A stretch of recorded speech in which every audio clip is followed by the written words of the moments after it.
सभी साथियों को नमस्कार। देखिए, आज हम लेके आए हैं सेल का पार्ट 2। जैसे कि आप देखेंगे, हमने जो है सेल वाला चैप्टर स्टार्ट किया है, जिसमें हमने पार्ट 1 करा दिया था। आज उसका पार्ट 2 करेंगे। ठीक है, ये किसके लिए है? UP PSC LT grade exam 2025 पाचन तंत्र पूरा करा दिया है। वो आप प्ले लिस्ट में जाके देख सकते हैं। अगर आपको वीडियो पसंद आए साथियों तो चैनल को सब्सक्राइब कीजिएगा और वीडियो को लाइक कीजिएगा। अब देखिए, कल हमने आपको बता दिया था कि सेल क्या होती है, सेल थ्योरी क्या होती है, किसने सेल की खोज की, जीवित कोशिका की खोज किसने की, या सबसे बड़ी सेल क्या होती है, सबसे छोटी सेल कौन सी है, शरीर के अंदर कौन सी सेल, जैसे सबसे बड़ी सेल क्या है, शुतुरमुर्ग के अंडे की है, सबसे छोटी क्या, माइकोप्लाज्मा जिसे पीपीएलओ कहते हैं। शरीर में सबसे लंबी पूछे या सबसे लंबी तो न्यूरॉन है। शरीर में सबसे बड़ी सेल मादा अंडे की है, फीमेल एग की। और शरीर में सबसे छोटी पूछे तो शुक्राणु है, यानी कि स्पर्म। फिर मैंने आपको बताया था कि सेल को दो भागों में डिवाइड किया गया है, प्रोकैरियोटिक और यूकैरियोटिक। देखिए, यूकैरियोटिक कोशिकाओं को दो भागों में डिवाइड किया गया है। Eukaryotic cells divide into two main group. First is plant cell, second is animal cell. अब हम ये देखेंगे कोशिकांग का मतलब क्या है। जो सेल के अंग है उसे कोशिकांग या ऑर्गेनेल्स कहते हैं। जंतु कोशिकांग और पादप कोशिका। कहने का मतलब, जैसे कोशिका भित्ति लिखी है मैंने यहाँ पे सेल वॉल, तो मैं यहाँ बताना चाह रहा हूँ कि सेल वॉल किसमें पाई जाएगी, किसमें नहीं पाई जाएगी। मतलब इधर ऑर्गन लिखे हैं हमने, यहाँ पे ऑर्गन लिखे हैं, यहाँ एनिमल सेल और प्लांट सेल। अब देखिए, जैसे कि आपसे पूछे कोशिका भित्ति एनिमल सेल में नहीं पाई जाती है, क्रॉस लगा दिए, प्लांट सेल में पाई जाती है। इससे याद करने में आसानी होगी। अगर मैं अलग अलग करके मैं पढ़ाऊंगा, लेकिन वहां पे आप याद नहीं रख पाएंगे कौन सी चीज किसमें नहीं पाई जाती है। तो इस पे स्टार लगा दिया, इंपॉर्टेंट है। कुछ चीजें ऐसी होंगी दोनों पाई जाएंगी, वो आपको याद नहीं करनी है। जो नहीं पाई जाती है वो याद करनी है। जैसे देखिए, कोशिका झिल्ली, ये दोनों पाई जाती है। कोशिका झिल्ली क्या है देखिए, तो अगर आपसे कोई पूछे तो ये प्लांट सेल का तो अंदर का आवरण होता है, मतलब इंटरनल लेयर होती है। लेकिन जो आपका एनिमल सेल होती है, एनिमल सेल, उसमें क्या होता है, एक ही आवरण होता है, वो बाहरी आवरण होता है। तो ये आपसे पूछेगा कि बताइए कि कोशिका झिल्ली पादप कोशिका का कौन सा आवरण है, तो आप बोलेंगे कौन सा आवरण है, आंतरिक आवरण है, क्योंकि बाहरी कौन सा होता है, सेल वॉल होता है। अभी आगे देखेंगे हम। देन केंद्रक। अब केंद्रक दोनों में होता है, लेकिन आप देखेंगे कि जो एनिमल सेल है उसका केंद्रक कैसा होता है, मिडिल में होता है। कहाँ होता है, मिडिल में। लेकिन जो प्लांट सेल होता है उसका केंद्रक किनारे पे होता है, क्योंकि उसमें राजधानी पाई जाती है, बड़ी बड़ी राजधानी होती है, तो केंद्रक साइड में होता है, इसीलिए। नेक्स्ट देखिए, लवक की बात करें, प्लास्टिड। जैसे आपने हरित लवक का नाम सुना होगा, तो हरित लवक का काम क्या होता है, भोजन का निर्माण करना। पत्तियों का रंग हरा होता है क्योंकि क्लोरोप्लास्ट हरित लवक पाया जाता है। तो यहाँ देखेंगे लवक प्लांट में पाया जाएगा। कहाँ पाया जाएगा, प्लांट में, लेकिन एनिमल सेल में नहीं होगा। ऐसे देखिए, राइबोसोम दोनों में पाया जाएगा, कुछ चीजें दोनों में पाई जाएंगी। ठीक है, आगे देखिए दोस्तों, चौथे नंबर पे है रिक्तिका, जैसे वैक्यूल। तो आप देखेंगे प्लांट में ये कैसी होती है, बहुत बड़ी होती है, और एनिमल सेल में कैसी होती है, छोटी होती है। तो देखिए, प्लांट में कैसी होगी, लार्ज लिखा है, और एनिमल में कैसी होगी, स्मॉल होगी। ठीक है, इसी की वजह से केंद्रक जो है खिसका होता है। ठीक, उसके बाद देखिए, लाइसोसोम की बात करें तो ये दोनों में पाया जाएगा, लेकिन आप ध्यान रखेंगे प्लांट सेल में कैसा होता है, रेयर होता है, मतलब जनरली एब्सेंट। जनरली कैसा होगा, एब्सेंट होगा, और रेयर प्रेजेंट होगा। एक तरह से प्रेजेंट ही होता है, लेकिन जनरली जैसे प्रेजेंट कब होगा, कभी कभी ये पाया जाता है, कभी कभी। नॉर्मली क्या होता है, एब्सेंट होता है, तो इसका ध्यान रखेंगे। अगर बात करें ईआर, इसे कहते हैं एंडोप्लाज्मिक रेटिकुलम, मतलब अंतःप्रदप जालिका। ये दोनों पाई जाती है, देखिए दोनों पाई जा रही है। ठीक है, फिर तारकाय की बात करें तो ये इंपॉर्टेंट है। इसमें क्या जानने वाली चीज है कि ये एनिमल सेल में पाया जाता है। किसमें पाया जाता है, एनिमल सेल में। बट कहाँ नहीं पाया जाता है, प्लांट सेल में नहीं पाया जाता है। तो यही चीजें हमें याद करनी है, जो पाई जाती है और नहीं पाई जाती है। जनरली वाली तो पाई जाएंगी। अब माइटोकॉन्ड्रिया की बात करें तो ये दोनों में पाया जाएगा। गोल्जी बॉडी की बात करें तो ये दोनों में पाया जाएगा। आकार की बात करें तो देखिए, एनिमल सेल का कैसा होता है, अनियमित होता है, इरेगुलर। और पादप कोश का कैसा होता है, आप कहेंगे रेक्टेंगल होता है, फिक्स्ड होता है, नियमित होता है। अब इसके डायग्राम देखते हैं आगे। ठीक है, डायग्राम देखते हैं सेल का। देखिए, सबसे पहले आप देखेंगे इधर वाली सेल क्या है, आप बोलेंगे ये प्लांट सेल है। क्या है, प्लांट सेल। और इधर हमने बनाई है एनिमल सेल। कौन सी है, एनिमल सेल। मतलब इधर है आपकी जंतु कोश, पादप कोशिका, और इधर कौन सी है, जंतु कोशिका। देखिए, कंपेयर करके मैंने बनाया है ताकि आपको आसानी समझ में आ जाए। आप देखेंगे ये जो प्लांट सेल है, इसकी दो परतें हैं। जो ऊपर वाली परत है इसको कहते हैं हम सेल वॉल, यानी कि कोशिका आप कहेंगे कोशिका भित्ति, क्या बोलेंगे, कोशिका भित्ति। और कोशिका भित्ति सिर्फ प्लांट सेल के अंदर पाई जाती है। एनिमल सेल की अगर बात करें तो इसमें क्या है, सेल मेम्ब्रेन। सबसे पहले कोशिका भित्ति की बात कर लेते हैं। देखिए इसके फंक्शन क्या होते हैं। अगर मैं आपसे कोशिका भित्ति की बात करूं तो आप क्या बोलेंगे, ये सिर्फ पादप कोशिका में पाई जाती है, यानी कि it is present only in plant cell. अब आपसे पूछेगा कि कोशिका भित्ति किससे बनी होती है, तो आप बोलेंगे सेलुलोज से बनी होती है। तो आपसे बोले पौधों की कोशिका भित्ति, सेलुलोज से। जैसे कोई आपसे कह ले शैवाल, एल्गी, लोअर क्लास के प्लांट होते हैं, हम पढ़ेंगे क्लासिफिकेशन ऑफ प्लांट तब बताएंगे। तो उसमें देखिए अगर आपसे पूछे एल्गी की किससे बनी है, शैवाल की, तो आप क्या बोलेंगे, सेलुलोज से बनी है। ठीक है। दूसरी चीज, ये जो कोशिका भित्ति होती है वो कैसी होती है, आप बोलेंगे पारगम्य होती है, परमिएबल होती है। कैसी होती है, परमिएबल। ठीक है, मतलब विलायक और विलय आर पार जा सकते हैं। ये पहली चीज हो गई। और दूसरी चीज कैसी होती है, डेड होती है, यानी कि मृत होती है। कैसी होती है, डेड होती है।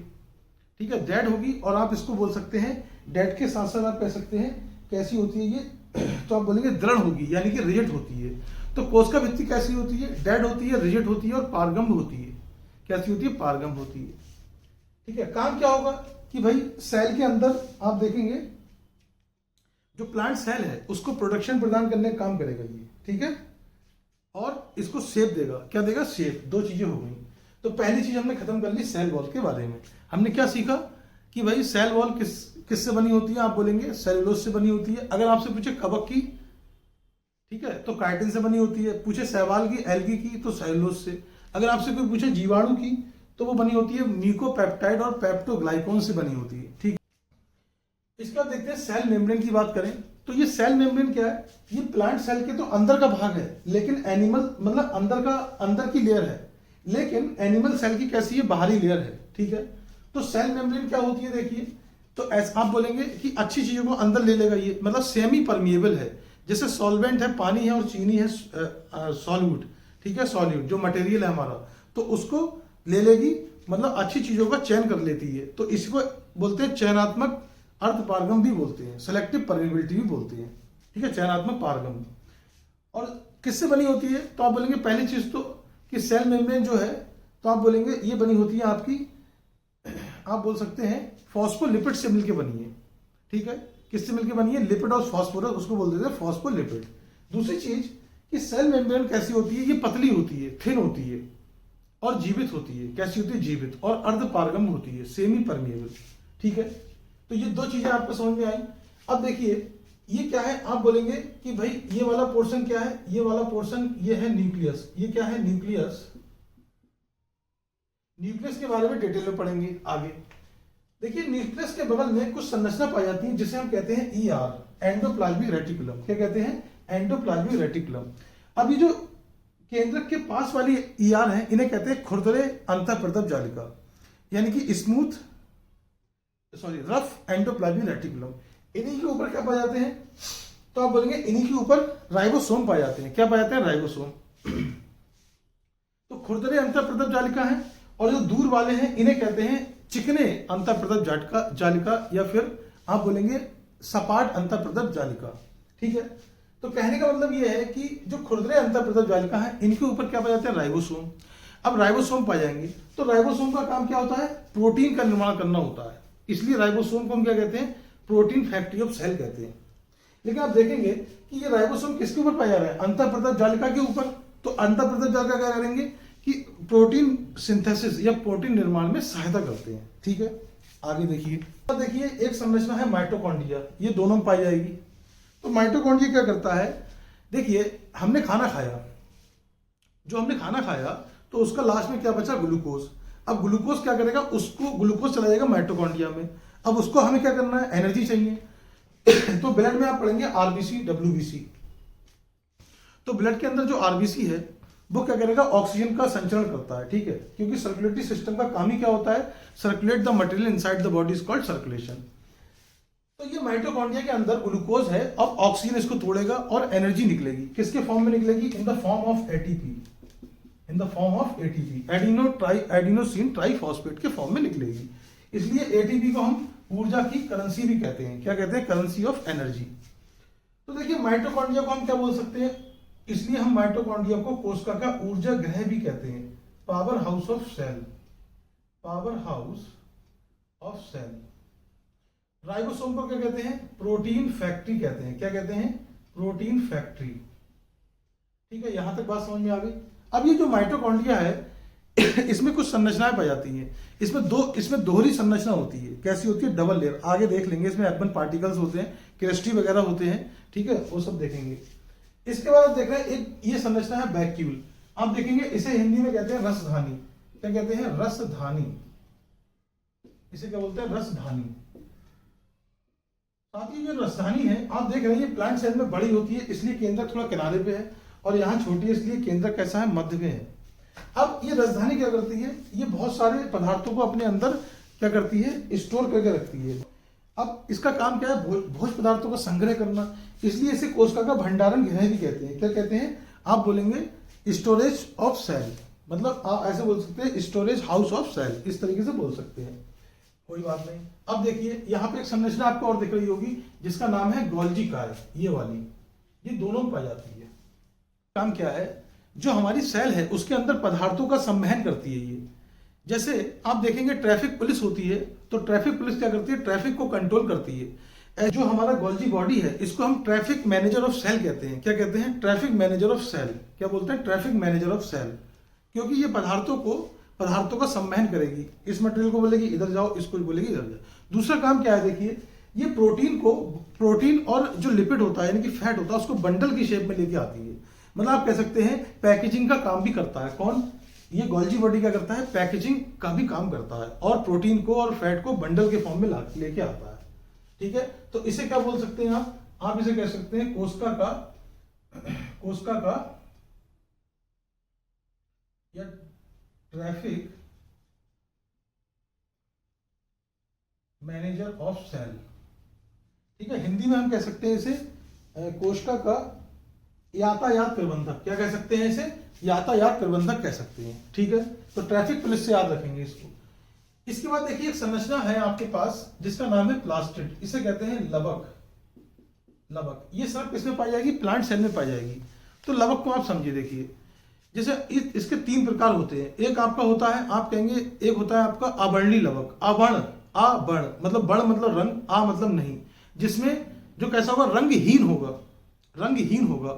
एक होता है आपका वर्णी मतलब बण, जिसमें रंग होता है। एक होता है श्वेत, एक होता है आपका हरित लवक, जिसे कहते हैं क्लोरोप्लास्ट। तो अवर्णी को क्या बोलेंगे, आप कहेंगे लीकोप्लास्ट। जैसे आपने डब्ल्यूबीसी का नाम सुना होगा, साइट मतलब कोशिका, और लीको मतलब सफेद। तो लीको का मतलब क्या, इससे संबंध है इसमें व्हाइट। तो लीको, अगर आपसे लीकोप्लास्ट की बात की जाए तो उसे बोलते हैं श्वेत लवक। मतलब हरा रंग नहीं होगा उसमें, और वो रंग नहीं होगा, मतलब रंगहीन होगा। कहां पाया जाता है, तो जड़ों में, रूट वगैरह में पाया जाता है। ठीक है, अब काम क्या करता है लीकोप्लास्ट, ये आपसे पूछेगा। तो ये भोजन का संग्रह करता है, मतलब स्टोरेज करता है फूड का। दूसरा मैंने आपको बताया वर्णी लवक, वर्णी मतलब कलर। ठीक है, उसे बोलते हैं क्रोमोप्लास्ट। तो क्रोमोप्लास्ट क्या करेगा, रंग वाले भाग पे पाया जाएगा। कहां, रंग वाले भाग पे। कैसा होगा, रंगीन होगा, रंगहीन नहीं होगा, रंगीन होगा। रंग आपका होता है कैरोटीन के कारण। और अगर आपसे जो टमाटर का लाल रंग किसके कारण होता है, लाइकोपीन के कारण। या आपसे पूछ ले पुष्प का रंग किसके कारण होता है, तो एंथ्रोसायनिन के कारण होता है। ये हो गया आपका ये वाला। अब आता है इसमें तीसरा हरित लवक। मतलब आप बोलेंगे, अच्छा बण वाले में आप एक चीज याद रखेंगे क्रोमोप्लास्ट में, कि हरा रंग और सफेद रंग छोड़ के जो भी रंग होंगे। तीसरा है हरित लवक, यानी कि उसे बोलते हैं क्लोरोप्लास्ट।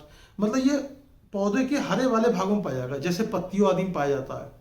अब पत्तियों का हरा रंग होता है क्यों, क्योंकि उसमें क्लोरोफिल पाया जाता है। क्या पाया जाता है, क्लोरोफिल पाया जाता है। और क्लोरोफिल की उपस्थिति में, सूर्य के प्रकाश की उपस्थिति में, और क्लोरोफिल होगा, जल होगा और भोजन का निर्माण करेगा।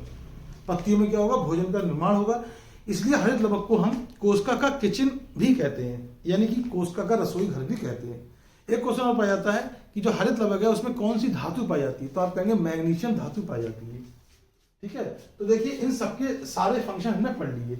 अब हम इनको एक एक करके पढ़ेंगे। ठीक, तो अगर ये सारी बातें समझ में आई हो तो आप कमेंट बॉक्स में बता सकते हैं कैसा लगा आपको ये वीडियो। अगर आपको ये वीडियो अच्छा लगा हो तो आप चैनल को सब्सक्राइब जरूर कीजिएगा। इससे देखिए हमें मोटिवेशन मिलेगा और ज़्यादा मेहनत करेंगे इसके लिए। ठीक, और अच्छे से पढ़ाने की कोशिश करेंगे। और अगर आपको वीडियो अच्छी लगी हो, पसंद आई हो, तो इसको शेयर भी कीजिएगा और चैनल को लाइक भी कीजिएगा, ठीक है, या सब्सक्राइब कीजिएगा, लाइक कीजिएगा। Thank you very much. अगले पार्ट में मिलेंगे, पार्ट 3 में। तो हम क्या करेंगे, जितने भी ऑर्गेनल्स हैं उसके बारे में पढ़ेंगे डिटेल में, किसने किसकी खोज की, किसका क्या फंक्शन है। Thank you friends.